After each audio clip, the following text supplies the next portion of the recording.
अब हम देखते हैं, प्रीवियस क्लास में हमने देखा था कि ब्रेक एंड कंटिन्यू क्या होता है, बट अब हम देखेंगे पास्ट स्टेटमेंट क्या होता है। पास्ट स्टेटमेंट जनरली हम लोग फंक्शन में यूज़ करते हैं, लॉजिकल कंडीशन में यूज़ करते हैं, अपने लूपिंग कंडीशन में यूज़ करते हैं। तो इस तरह के स्टेटमेंट में हम इसी को यूज़ करते हैं। तो पहले हम देख लेते हैं कि पास होता क्या है। Pass statement is use to do nothing, means that कि अगर हमने कोई कंडीशन दिया या लूप चलाया, अगर उसके अंदर हमें कुछ चीज़ें प्रिंट नहीं करनी है तो एज ए पास हम दे सकते हैं। पास ये वर्ड हम वहाँ पे डिफाइन कर सकते हैं। तो इसको हम देखेंगे कि वो कैसे हम डिफाइन करते हैं। It can be use inside a loop और if statement is represent no operation, मतलब इसका मतलब ये होता है कि कोई ऑपरेशन परफॉर्म नहीं करना है। जनरली हमें उस कंडीशन को क्या करना है, टेस्ट करने के लिए।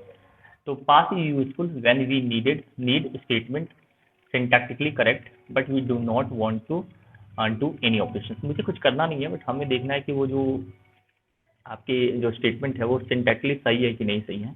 क्योंकि कहीं ना कहीं जब हम कंडीशन दे रहे हैं तो उसके अकॉर्डिंग हमें कुछ ना कुछ चीज़ें प्रिंट करना है। ठीक है, तो अगर हम प्रिंट की जगह पास दे देते हैं तो वो हमारा कोई एरर शो नहीं करेगा, बट वो सिंटैक्टिकली हमारा क्या हम उसको चेक कर सकते हैं कि ये वैलिड सिंटैक्स है।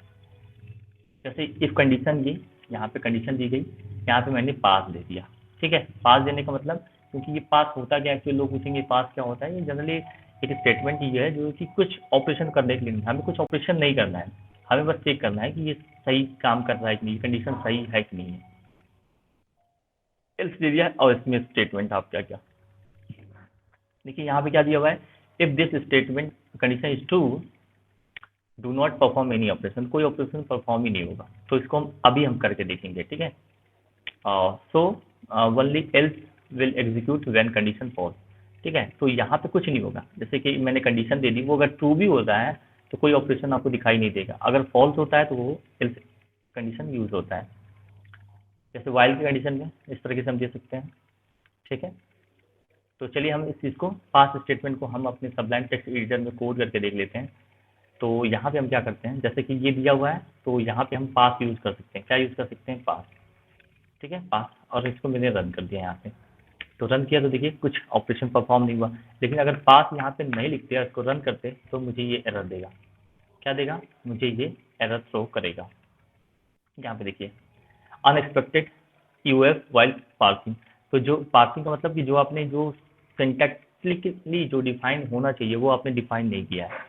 तो अगर हम कुछ चीज़ ऑपरेशन नहीं करना चाहते, हम वैलिड टेस्ट करना चाहते हैं ये सही है कि नहीं है। जैसे मैं अगर क्या करूँ, इसको मैं यहाँ पे हटा दूँ, तो ये देखिए, ये आपको दिखाई दे रहा है ना कि यहाँ पे इनवैलिड सिंटेक्स है, तो ये इनवैलिड सिंटेक्स दिखा रहा है। बट अगर मैं ऐसे रन कर रहा हूँ तो यहाँ पे आपकी जो पार्सिंग है, जो कंपाइलर है, वो उसको ग्रामेटिकली जो उसने बनाया हुआ है उस तरीके से वो समझ नहीं पा रहा है, तो यहाँ पे पार्सिंग एरर दे रहा है। ठीक है, तो यहाँ पे हम पास को ऐसे डिफाइन कर देंगे और इसको रन करेंगे तो ये क्या होगा, हमारा एग्जीक्यूट हो जाएगा। कोई ऑपरेशन परफॉर्म नहीं हुआ, वो हो जाएगा। इस तरीके से हम अपने वाइल लूप में भी कर सकते हैं, अपने कंडीशनल स्टेटमेंट में भी यूज कर सकते हैं। तो ये हो गया आपका pass statement in Python programming language.